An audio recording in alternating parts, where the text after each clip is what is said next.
Ninth class की science में chapter number 9 हम कर रहे थे बल तथा गति के नियम। इसमें हमने गति के द्वितीय नियम को डिस्कस किया था, न्यूटन के सेकंड लॉ को डिस्कस किया था। उसके अकॉर्डिंग क्या बताया था न्यूटन के सेकंड लॉ में कि जो संवेग में चेंज होता है p2 माइनस p1, उसकी जो टाइम रेट होती है वो डायरेक्टली प्रोपोर्शनल किसके होती है, फोर्स की होती है। मतलब अगर संवेग को हम टाइम के साथ दिखाएं तो वो संवेग डायरेक्टली प्रोपोर्शनल होगा किसके, तो बल लगता है बॉडी के ऊपर उसके। तो हम उसके द्वितीय जो नियम है उसकी गणितीय गणना कर रहे हैं, हम फॉर्मूला निकाल रहे हैं उसके लिए। तो m हमारे पास मान लिया द्रव्यमान किसी वस्तु का, और u मान लिया उसका प्रारंभिक वेग, यानी कि u वेलोसिटी के साथ वो चलना शुरू करता है। फिर v हमने मान लिया उसका अंतिम वेग, और t समय मान लिया। तो उस दौरान जो संवेग आएगा हमारा, संवेग किसके लिए, इनिशियल वेलोसिटी के लिए, यानी कि प्रारंभिक वेग के लिए जो संवेग आएगा वो आएगा हमारे पास m इंटू यू। और जो दूसरा संवेग आएगा हमारा अंतिम वेग के लिए वो क्या आएगा, p2 is equal to m into v. तो हमें निकालना है इसके अंदर परिवर्तन, संवेग के अंदर परिवर्तन। संवेग के अंदर परिवर्तन अगर हम निकालेंगे तो p2 में से p1 को हम माइनस कर देंगे, घटा देंगे। तो हमारे पास आएगा p2 minus p1 is equal to mv minus mu। u क्या था हमारा इनिशियल वेलोसिटी और v क्या था फाइनल वेलोसिटी। तो p2 माइनस p1 करेंगे तो m कॉमन आ जाएगा इसमें से, और अंदर बचेगा v माइनस u। तो m into v minus u क्या आ जाएगा हमारे पास, संवेग में परिवर्तन। तो न्यूटन का जो द्वितीय नियम है वो हमें क्या बताता है कि अगर हम संवेग में परिवर्तन को टाइम के साथ लें, टाइम यानी कि उसकी दर लें, तो वो डायरेक्टली प्रोपोर्शनल किसके होती है, फोर्स के यानी कि बल के समानुपातिक होती है, डायरेक्टली प्रोपोर्शनल होती है वो। तो यहाँ से v minus you upon time, ये क्या हो जाएगा, change in velocity per unit time, यानी कि वेग में परिवर्तन की दर को क्या कहते हैं, हम त्वरण कहते हैं। और त्वरण को हम किससे डिनोट करते थे, a से डिनोट करते थे। तो यहाँ पे इसकी जगह हम क्या पुट कर देंगे, a पुट कर देंगे इसकी जगह, और ये हो जाएगा हमारे पास m इंटू a, और वो डायरेक्टली प्रोपोर्शनल किसके होगा, फोर्स के डायरेक्टली प्रोपोर्शनल होगा, बल के डायरेक्टली प्रोपोर्शनल होगा। तो यहाँ से अगर हम इसको समाप्त करेंगे यहाँ से डायरेक्टली प्रोपोर्शनल को, तो हमें एक कांस्टेंट वैल्यू लेनी होती है, वो हम लेते हैं k। तो k की वैल्यू हमारे पास होगी 1, k is equal to 1। k की वैल्यू अगर 1 होगी तो जो फोर्स है वो डायरेक्टली प्रोपोर्शनल है, वो हटा दिया हमने k से।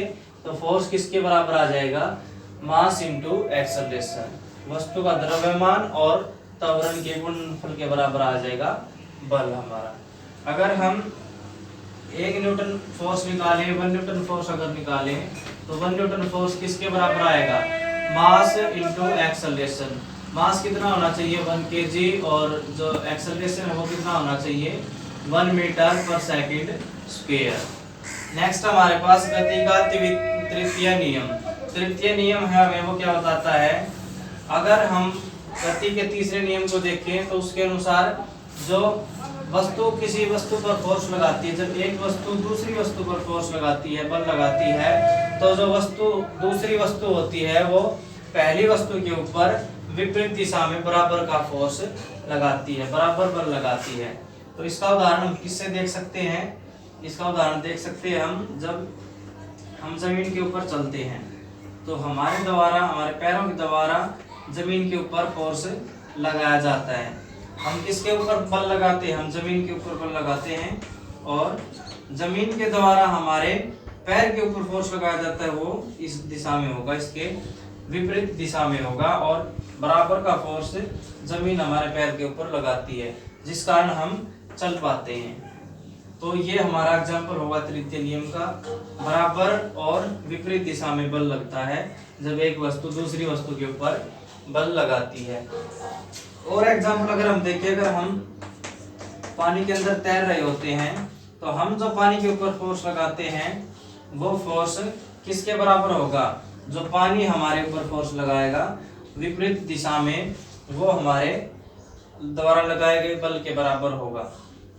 और एग्जाम्पल अगर हम देखें तो जैसे हम किसी गन से फायरिंग करते हैं तो उस दौरान जो गोली होती है, गोली किसके ऊपर, गन के द्वारा किसके ऊपर बल लगाया जाता है, गोली के ऊपर बल लगाया जाता है। और जो गोली होती है वो विपरीत दिशा में किसके ऊपर फोर्स लगाती है, गन के ऊपर फोर्स लगाती है, जिसके कारण जब हम गोली चलाते हैं तो हमें एक पीछे की तरफ झटका महसूस होता है।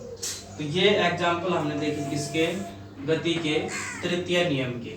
दूसरा जो गति का द्वितीय नियम था उसमें हमने देखा कि जो टाइम है वो इनवर्सली प्रोपोर्शनल है। इनवर्सली प्रोपोर्शनल का मतलब क्या है कि जो बल है हमारा वो इनवर्सली प्रोपोर्शनल होगा समय के, यानी कि समय अगर ज्यादा लगेगा तो बल हमारा कम लगेगा, समय अगर ज्यादा लगेगा तो बल कम लगेगा।